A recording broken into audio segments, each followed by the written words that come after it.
네, 안녕하십니까. 이번 시간에는 그 익스프레션 좀 연구 과제를 좀 제시를 할게요. 그래서 익스프레션 공부하시는 분들은 한번 생각하셔서 작업을 해보시기 바랍니다. 이거를 만약에 공부해 두시면은 여러 곳에서 다양하게 활용될 수 있는 그런 테크닉이라고 생각하시면 될 거예요. 자, 보시면 감쇄가 되는, 그러니까 어떤 운동량이 감쇄가 되는 그런 익스프레션을 제가 작성을 해놨어요. 그런데 이제 조건에 맞춰서 작업을 하셔야 됩니다. 이유는 뭐냐면 이 감쇄 운동은 인터넷에 보시면은 그냥 그 문장이 있습니다. 그거 그냥 카피해서 갖다 넣으시면 되거든요. 그래서 어려운 게 아니기 때문에 거기서 멈추시면 안 되고, 자, 플레이 시켜서 보시면 이런 감쇄인데, 자, 제가 조건을 제시해 놓은 게 있어요. 그러니까 그걸 가지고 이제 이 조건에 맞게끔 여러분들이 수정을 한번 해보시라는 겁니다. 첫 번째, 항상 레이어 인 포인트에서 앰플러처가 어떤 값이죠. 내가 최고치를 사용할 이 값이 시작되게끔 하라는 겁니다. 항상 인 포인트에서. 자, 그래서 내가 여기다 갖다 놔도 인 포인트에서 항상 내가 지정한 값이 앰플러처로 지정한 값이 시작되게끔. 어떤 말인지 아시겠죠? 어디에 갖다 놔도 항상 인 포인트에서부터 최고치 값이 시작이 되게끔, 자, 그렇게 지정을 하라는 거였습니다. 그렇게 한번 수정을 해보세요. 첫 번째 조건입니다. 자, 이것도 한번 그래프로 보면서 한번 제가 설명을 드릴게요. 이렇게 되겠죠. 감쇄 운동이라는 건. 자, 여기가 인 포인트입니다. 요게 인 포인트 표시예요. 자, 여기에 인이 있는 겁니다. 여기에. 그래서 뭐 예를 들어서 내가 뭐 뒤쪽으로 더 레이어를 밀어도 뭐 15프레임 밀어 볼게요. 그래도 이쪽에서부터 이 인 포인트에서부터 항상 내가 지정한 이 최고값이 적용이 되게끔. 아시겠죠? 첫 번째 조건입니다. 두 번째 조건은 뭐냐면 감쇄가 시작되는 시간. 감쇄가 시작되는 시간은 지금 기본적으로 인 포인트로 돼 있어요. 그러니까 인 포인트부터 감쇄가 시작이 됩니다. 그게 기본적이에요. 예, 그런데 그거를 내가 원하는 만큼 좀 지연시킬 수 있는 겁니다. 감쇄가 시작되는 시간을.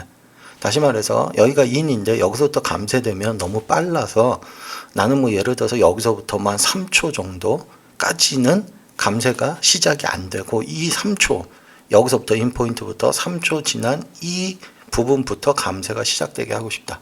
그래서 여기에 감쇄가 시작되는 시간을 좀 추가할 수 있는 이런 옵션도 한번 만들어 보세요.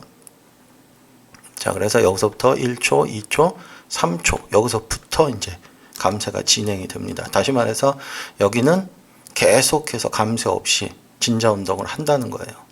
그리고 여기서부터 감쇄가 진행이 됩니다. 자, 아시겠죠? 앞으로 조금만 움직일게요. 레이어. 인포인트 여기입니다. 자, 그럼 이제 세 번째 마지막. 예, 마지막이라는 건 뭐냐면 감쇄를 완전히 끝나게 만들어 보세요. 이 말이 무슨 말이냐면 여러분들 제가 아까 그랬죠. 이 감쇄 운동은 인터넷에 보면은 문장이 있습니다. 예. 그걸 카피에다 그냥 쓰시면 되는데 그렇게 되면 어떤 문제가 생기냐면 대부분 그런 데서는 이제 지수함수를 써요. 그래서 지수함수 사용하면 문제가 절대 얘가 멈추질 않습니다. 지수함수는. 예, 그러다 보니까 어떤 문제가 생기냐. 요거 확인하려면 요 프리뷰에서 요 컨트롤러 키세요. 예, 그래서 요 조절점이 보이게, 그러니까 레이어 선택해야 보입니다. 이 보이는 상태에서 보세요. 감쇄가 끝났을 때, 이쯤이 완전히 끝나야 되죠. 그러면 이 조절점이 움직이면 안 됩니다. 정확히 멈춰 있어야 돼요. 그런데 보통의 작업을 하시면 얘가 여기서 멈추지 않고 아주 미세하게 움직여요. 아주 미세하게. 예. 뭐 크게는 안 움직이지만 아주 미세하게. 그래서 혹은 만약에 조절점을 안 보이게 하면은 눈에 안 띌 수도 있어요. 그 움직임이 너무 미세해서. 그런데 이렇게 조절점 같은 걸 보면 얘가 이쯤까지도 굉장히 미세하게 움직입니다. 물론 이제 더 많은 시간이 흘러가면 그 자체도 더 미세해지기 때문에 눈에 안 띌 수도 있지만 여기서 중요한 거는 익스프레션이 들어가면 여러분들 최종 렌더링이나 어떤 작업을 할 때 굉장히 시스템 자원을 많이 씁니다. 익스프레션이라는 거는. 왜냐하면 매번 계산을 해야 되기 때문에 프레임마다. 예, 그래서 가급적이면 베이크를 시켜서 작업을 하죠. 예, 그런데 만약 그럴 상황이 아니라면 내가 이렇게 계속해서 뭔가 수정을 해야 된다. 작업 중간에. 그랬을 때는 가급적이면 얘가 계산을 더 이상 안 하게. 그죠? 사실 이쯤 지나가면 여기서부터는 계산할 필요가 없어요. 멈추면 됩니다. 그냥. 그런데도 보통의 이 감세를 사용하는 문장을 사용하면 멈추지 않는다는 겁니다. 그걸 확인하는 방법은 여러분들이 확인할 때는 이렇게 프리뷰에서 컨트롤러를 켜고 보시면, 자, 제가 얘를 조금 더 앞으로 당길게요. 조금만 더 앞으로 레이어를.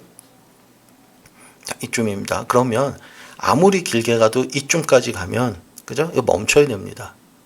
그런데 여러분들은 아마 안 멈출 거예요. 보세요. 여기서부터 플레이한다 보면 이쯤 가면 저는 완전히 멈춥니다. 조절점이. 그죠? 완전히 멈추죠. 안 움직이죠. 그런데 여러분들은 확인해 보시면, 물론 잘 하신 분은, 완성을 하신 분은 이게 안 들리겠지만, 그렇지 못한 분은 이게 아마 미세하게 흔들릴 거예요. 그래서 그걸 한번 해결을 해보라는 겁니다. 얘가 어떻게 하면 완전히 멈추게, 계산을 더 이상 안 하게 만들 수 있는지. 예, 이게 아마 굉장히 뭐 해보신 분들은 아시겠지만 사실 좀 미세하게 흔들리는 것 때문에 굉장히 좀 뭐라 그럴까요? 좀 짜증 날 때가 있습니다. 그래서 대부분의 분들은 저걸 해결하기 위해서 어떻게 하냐면 대충 이 정도 끝나잖아요. 뭐 여기서 아예 레이어 잘라버립니다. 그냥. 예, 레이어를 아예 스플릿 시켜가지고 여기에 있는 거는 익스프레션을 지워버립니다. 그냥. 그래서 아예 멈춘 것처럼. 예, 그렇게 만들어요. 여기에는 익스프레션을 아예 지워서 보시는 것처럼 이렇게 움직이다가 이쯤까지 오면 아예 그냥 레이어 익스프레션 없는 걸로 멈추도록, 예, 이렇게 하는 경우가 보통일 거예요. 근데 좀 아무래도 비효율적으로 보이잖아요. 같은 레이어를 두 번 쓴다는 게. 그래서 제가 이번에 연구 과제로 내드리는 거는 이겁니다. 예, 그래서 첫 번째, 두 번째, 세 번째 것까지 만약에 해결을 한다면 이 방법은 다양한 곳에서 활용할 수 있어요. 이거는 제가 기본적으로 쉽게 하기 위해서 로테이션에 적용을 해놨지만 가장 쉬운 속성이기 때문에 이건 나중에 뭐 포지션이든 뭐 어떤 다른 어떤 뭐 이펙트의 속성이든 무언가 값이 감쇄되는 이런 거를 작업할 때는 굉장히 도움이 많이 될 거예요. 그래서 이번 기회에 한 번쯤은 공부하시는 분들이라면 한번 연구해 보시는 것도 좋을 것 같아서, 예, 제가 연구 과제로 한번 제시를 해 보겠습니다. 한번, 예, 공부해 보시기 바랍니다.